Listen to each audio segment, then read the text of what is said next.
안녕하세요. 이제 곧 40이고 직장 다니는 여자입니다. 저는 3년 전에 이혼을 했습니다. 남편은 저보다 4살 많고 결혼한 지 10년 만에 이혼했네요. 아들 하나 있는데 올해 초등학교에 들어가요. 결혼 생활 동안 남편과 이렇게 헤어질 줄은 정말 상상도 못했어요.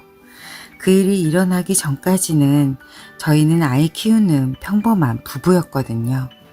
여느 부부처럼 각자의 일을 하며 애 키우고 하루하루를 바쁘게 살았어요. 결혼 10년 차가 되어보니 신혼 초의 애틋한 감정은 사라졌지만 아이 크는 거 보면서 같이 행복해하는 그런 평범한 부부였습니다. 저는 나름 잘 살고 있다고 생각했고 결혼 생활에 불만이 하나도 없었어요. 그날 그 일이 있기 전까지는요. 그날은 남편이 아이를 하원시키는 날이었어요. 제가 한창 회사 일로 바쁘던 시기였어요. 그래서 매일 야근을 하게 되었습니다. 어쩔 수 없이 아이 돌보는 것은 남편이 거의 다 하던 때였습니다. 그런데 그날은 일이 잘 마무리되어서 예상보다 일찍 퇴근하게 되었어요. 그래서 그동안 혼자 아이를 돌보느라 고생이 많았던 남편과 바쁘다는 핑계로 못 놀아줘서 미안한 우리 아들과 함께 즐거운 시간을 보내기로 마음먹었어요. 깜짝 놀라게 해줄 생각으로 남편에게는 오늘 또 늦는다고 해놓고 시간 맞춰서 어린이집으로 갔습니다. 어린이집에 도착해보니 남편이 선생님과 이야기하고 있더군요. 그래서 저는 남편에게 갔습니다. 그런데 남편은 깜짝 놀라는 거예요. 그러면서 여긴 어쩐 일이냐고 하더라고요. 회사에 있어야 할 제가 갑자기 나타나니 깜짝 놀라서 그러는구나 라고 생각했어요. 그래서 웃으면서 무슨 못 올 곳을 왔냐고 했죠. 그리고 선생님한테 인사를 했습니다. 선생님을 오랜만에 보는 거라 아들이 어린이집에서 별일 없었냐고 물었어요. 선생님은 잘 놀았다며 아들이 성격이 활발해서 친구들하고 잘 지낸다고 하더군요. 그런데 선생님은 회사 일로 바쁘시다고 들었는데 오늘은 어쩐 일로 오셨냐고 하는 거예요. 그렇게 말하는 말투가 이상하게 거슬렸지만 그때는 대수롭지 않게 생각했습니다. 그래서 일이 일찍 끝나서요 라고 했고 선생님께 언제 한번 식사하자고 했어요. 선생님이 저희 애를 봐준 지 1년 정도 되었지만 식사 대접한다고 해놓고 바빠서 못했거든요. 선생님은 괜찮다고 바쁘신데 그렇게 신경을 쓰지 않으셔도 된다고 하더군요. 애를 데리고 저희는 오랜만에 외식했어요. 저녁 식사를 마치고 집으로 돌아와서 씻고 애를 일찍 재웠어요. 그리고 남편과 오랜만에 맥주나 한잔하고 즐거운 시간을 보내려고 했습니다. 그런데 남편이 갑자기 친구 아버지가 돌아가셨다고 가봐야겠다고 하는 거예요. 저는 누구냐고 물었지만 제가 모르는 친구라고 하더군요. 그래서 오늘은 못 들어오냐고 물어봤어요.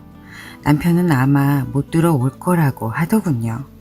그렇게 남편은 장례식장에 갔고 저는 혼자 잠을 잤어요.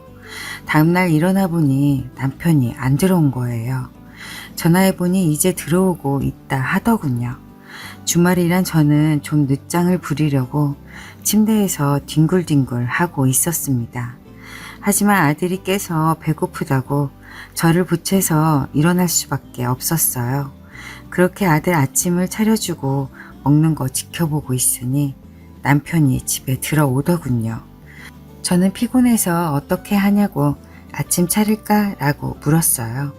남편은 피곤하다고 밥 생각 없다며 잘 테니 깨우지 말라고 하더군요. 그래서 남편 자는데 시끄러울까 봐서 애 데리고 친정에 잠깐 다녀오기로 했어요. 친정은 차로 10분 정도 거리였거든요. 나가는 길에 세탁소에 남편 양복을 맡기기로 했어요. 저는 상갓집 다녀오면 항상 입은 옷은 바로바로 세탁하거든요. 남편은 미신이라고 괜한 짓 한다고 하지만 큰돈이 들어가는 것도 아니고 조심해서 나쁠 거는 하나도 없잖아요. 특히 아이가 있어서 안 좋다고 하는 거는 어지간하면 지키려고 하는 것은 어쩔 수 없네요. 그런데 남편 양복 주머니를 확인하다가 깜짝 놀랐습니다. 남편 주머니에서 여자 팬티가 나오는 거예요. 이런 땡땡땡, 어제 상가집 간다고 나가더니 누구랑 뭔 짓거리를 했길래 이게 들어있어? 라는 생각이 들더군요. 도저히 가만히 있을 수는 없었어요. 자고 있는 남편을 깨워서 물어볼까도 싶었지만 사실대로 말해줄지 의문이었어요. 이게 누구 것인지 직접 밝히기로 마음먹었죠. 그래서 남편의 휴대폰을 확인해 보았습니다. 저희 부부는 서로의 패턴을 알고는 있지만 지금껏 살면서 한 번도 서로의 휴대폰을 들여다본 적은 없었어요. 아무리 결혼한 부부라고 해도 사생활이 있는데 그런 것을 보는 것은 아니라고 생각했거든요. 그리고 그 정도의 믿음도 없다면 당장에 헤어지는 게 맞는 거잖아요. 그래서 남편의 휴대폰을 보고 싶지도 않았지만 그 전까지는 볼 필요도 없었던 거죠. 제 성격을 알고 있는 남편은 안심했는지 패턴은 제가 알고 있는 그대로더군요. 잔금을 풀고 톡을 봤는데 가관도 아니었어요. 그리고 톡을 나눈 사람의 프로필을 보고 저는 기겁하고 말았습니다. 글쎄 우리 아들의 어린이집 선생님이더라고요. 자기야, 아까 깜짝 놀랐지? 조금 그래도 스릴 있고 좋던데? 그건 그래. 그래도 조심해야겠어. 마누라 눈치가 좀 이상한 것 같아. 왜? 당신 마누라가 뭐라고 해? 아니, 뭐라고 하지는 않는데 그냥 내 느낌이 좀 그래. 그냥 느낌이야? 그럼 신경 쓰지 마. 그렇게 눈치가 빠른 여자가 어떻게 1년을 눈치를 못 채냐? 내가 보기에는 자기 마누라 눈치 진짜 없어. 그건 그렇고 아까는 놀라기도 놀랐지만 웃음 나오는 걸 겨우 참았어. 자기 마누라 진짜 멍청하더라. 어떻게 지 남편 애인한테 식사 한번 하자고 하냐? 그건 그래. 내가 그랬잖아. 잘난 척은 혼자 다 하는데 진짜 멍청하다고. 하여튼 진짜로 밥 한번 같이 먹을까? 그래, 먹자. 자기야, 그런데 오늘 나오면 안 돼? 엄청 보고 싶다. 오늘은 조금 힘들 것 같아. 오랜만에 일찍 끝났다고 외식하자고 해서 미안해. 치, 됐어. 나 삐질 거야. 알았어. 그러면 이따가 밤에 내가 핑계대고 나갈게. 응, 빨리 와야 해. 알겠지? 응, 이따 연락할게. 저는 여기까지 읽고 당장 남편을 깨워 이게 뭐냐고 물어보고 작사를 내고 싶었어요. 그런데 그렇게 했는데 딱 잡아댈 것 같은 거예요. 이건 정말 누가 봐도 둘이선 바람 피우고 있는 확실한 증거였어요. 이보다 더 확실한 증거는 없잖아요. 하지만 저를 눈치 없는 바보 천치로 여기는 그것들한테 처절한 복수를 하고 싶었어요. 그래서 더 확실하게 현장을 잡으려고 했죠. 그리고 만약 남편을 깨워서 말하다 보면 분명 큰 소리가 날 게 뻔하잖아요. 제 아들에게는 이런 모습을 보여주고 싶지는 않았거든요. 아무것도 모르는 어린애인데 만에 하나 상처로 남으면 어떻게 하나 겁이 났어요. 저는 일단 통 내용을 제 휴대폰으로 옮겨놓은 뒤에 아들을 데리고 친정으로 갔습니다. 친정 부모님은 오랜만에 손주 왔다고 좋아라 하시더군요. 그런데 엄마가 제 얼굴을 보시더니 표정이 안 좋다며 무슨 일 있냐고 물어봤지만 저는 차마 말을 할 수가 없었어요. 그래서 그냥 일 때문에 힘들어서 그런다고 둘러대고 말았습니다. 저는 인터넷 검색을 해서 이혼 소송 시 유책 배우자임을 증명할 수 있는 증거가 무엇이 있는지 찾아봤습니다. 정말 그날 이후로 정말 반쯤 정신이 나간 것처럼 지냈어요. 회사 일은 당연히 손에 안 잡혔고요. 특히 남편을 마주보고 이야기하는 게 정말 힘들더라고요. 이렇게 살다가는 정말 미칠 것만 같았어요. 하루빨리 정리하고 싶었습니다. 그래서 증거를 열심히 수집하기 시작했어요. 휴대폰 통화 내역, 문자 메시지, 통 내용을 빠짐없이 확보했어요. 그리고 둘이서 같이 있는 모습을 사진 찍었습니다. 뒤를 캐면 캘수록 정말 기가 차더라고요. 아들 데리러 다니면서 아들 어린이집 선생하고 바람을 피우다니 이게 사람이 할 짓인가요? 그렇게 2주 정도 지났어요. 금요일에 아들 하원시킬 때 그 여자에게 내일 토요일에 만나서 저녁에 같이 식사를 하자고 했어요. 알겠다고 하더군요. 저는 남편한테 친정엄마가 아이를 보고 싶어 하신다고 했어요. 그리고 친정에 가서 주말에 아들을 봐달라고 했습니다. 제 얼굴 표정이 안 좋은 걸 보시더니 친정엄마는 혹시 무슨 일 있냐고 물었고 저는 나중에 이야기한다고 했어요. 여하튼 그렇게 토요일 저녁에 횟집에서 만났습니다. 횟집에 들어가서 일단 모르는 척하고 식사를 하기로 했습니다. 그렇게 회를 시켜서 아무렇지 않게 먹었어요. 그런데 제가 모른다고 생각했는지 이것들이 제 눈치 살살 보며 지네들끼리 눈을 마주치며 밥을 먹더라고요. 그래서 어디 어떻게 하나 보려고 화장실을 간다고 하고 자리를 피해줬어요. 저는 휴대폰 녹음 기능을 켜놓고 화장실을 갔죠. 한참 뒤에 자리로 돌아왔고 아무렇지 않게 자리에 앉았어요. 너희 둘 바람피지. 내가 언제까지 모를 줄 알았냐? 라고 조용히 이야기했어요. 그랬더니 두 것들은 깜짝 놀란 듯 아무 말 못하고 있더군요. 저는 조용히 일어나서 간장을 남편에게 부어버렸어요. 그리고 선생밤을 한 대 쳐 올렸고 초장을 얼굴에 부어버렸습니다. 야, 어린이집 선생이라는 것이 학부모랑 바람을 피냐? 나는 필요 없으니까 이놈 너 가져라. 너희 둘이 한번 잘 살아봐. 알겠지? 라고 했어요. 남편은 뭐하는 짓이냐고 화를 내고 그 여자도 미쳤냐고 하더군요. 이것들이 나를 완전히 바보로 하네? 니들 1년 동안 만난 거 나 다 알고 있어. 너희들 두고 봐. 내가 사회에서 완전히 매장시켜줄게. 라고 하고 횟집을 나왔어요. 그리고 집으로 돌아와서 짐을 대충 챙겨서 친정으로 가버렸어요.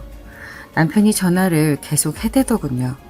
안 받으니 문자로 제가 잘못한 거라고 오해라고 하는 거예요. 얼굴을 보고 이야기하자고 집으로 오라더군요. 짜증나서 주말 내내 전화기도 꺼놔 버렸습니다. 친정 부모님께 사실대로 다 말씀드렸어요. 그리고 이혼을 하겠다고 했습니다. 당연히 큰 충격을 받으셨고 당장 이혼하라고 하시더군요. 남편은 지가 저지른 짓이 있으니 친정으로 찾아오지는 않더군요. 아이는 엄마한테 맡기고 방으로 들어와서 횟집에서 녹음한 걸 들었어요. 일부러 조용한 방으로 주라고 해서 그런지 아주 잘 녹음되었더군요. 자기야, 나 좀 떨리는데? 괜찮아. 내가 다 밑밥 깔아놨어. 나 오늘 피곤해서 가기 싫다고 했어. 마누라는 지가 싫다고 하는 나를 억지로 끌고 온 걸로 알고 있어. 가뜩이나 눈치 없는 여잔데 그렇게까지 했으니 절대 모르지. 그래, 우리 자기 엄청 똑똑한데? 그럼 오늘 밤에 나올 수 있는 거지? 애는 처가에 갔다며. 혹시 단둘이 집에 있으면 마누라랑 그 짓거리 하는 거 아니야? 나 그럼 자기 용서 안 해? 절대 안 하지. 자기를 두고 딴 여자랑 절대 안 해. 그리고 마누라 얼굴만 봐도 짜증나. 이따가 또 상갓집 간다고 하고 나올 테니까 걱정하지 마. 알겠지? 마누라 언제 올지 모르니까 이제 조용히 밥 먹자. 녹음한 것을 듣는데 정말 기가 막혔어요. 남편은 그 여자한테 완전히 빠져 있었던 거죠. 월요일이 되었고 저는 어린이집으로 갔어요. 그리고 원장 선생님을 찾아갔어요. 그런데 저를 보시더니 이야기 다 들었다면서 서로 오해가 있는 것 같다고 하는 거예요. 어제 그 여자가 원장 선생님을 찾아와서 자기는 억울하다고 이야기했대요. 원장 선생님이 몇 번을 확인했지만 절대 아니라고 울면서 그러는데 어머님이 잘못하신 거 아니냐고 하더군요. 그래서 그 여자를 불러달라고 했어요. 잠시 후 그 여자가 왔고 저는 그 여자한테 제 남편과 바람을 피운 적이 진짜 없냐고 물었어요. 그 여자는 하늘을 맹세코 없다고 하더군요. 저는 이걸 듣고도 지금처럼 그렇게 말할 수 있나 보자고 했습니다. 그리고 횟집에서 녹음한 걸 틀었어요. 녹음 내용을 다 들은 원장 선생님은 죄송하다고 사과를 했어요. 그리고 그 여자한테 당장 무릎을 꿇으라고 하더군요. 그 여자는 자기 잘못을 뉘우치지 않고 뻔뻔하게 나오더군요. 그래서 어쩌라고 남녀 문제인데 무슨 권리로 상관하냐고 하면서 어린이집이 여기만 있냐고 그만두면 되지 않냐고 하고 나갔어요. 원장 선생님은 자기가 데리고 있던 선생이 그랬으니 자기 잘못도 있다면서 정말 죄송하다고 하시더군요. 그러면서 교육청에 고발하고 자기가 아는 모든 인맥을 동원해서 다시는 교단에 서지 못하게 할 거라고 했어요. 남편과는 이혼 소송을 했고 동시에 그 여자에게는 상간녀 소송을 걸었어요.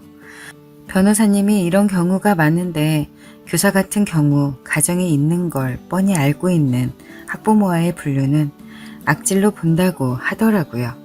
그렇게 남편하고 이혼했습니다.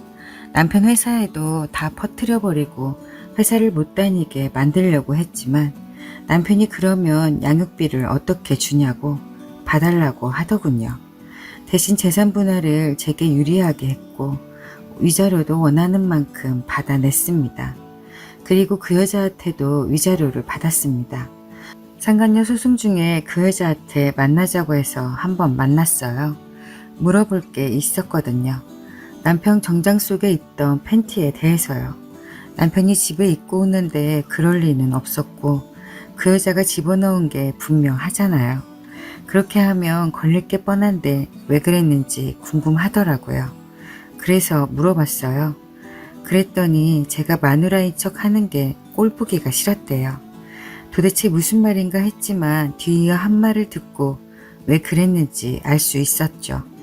남편이 사랑하는 사람은 자기인데 자기 앞에서 자기 남자한테 팔짱까지 끼고 자기야 여보야 하는 게 꼴보기가 싫어서 그랬다는 거예요.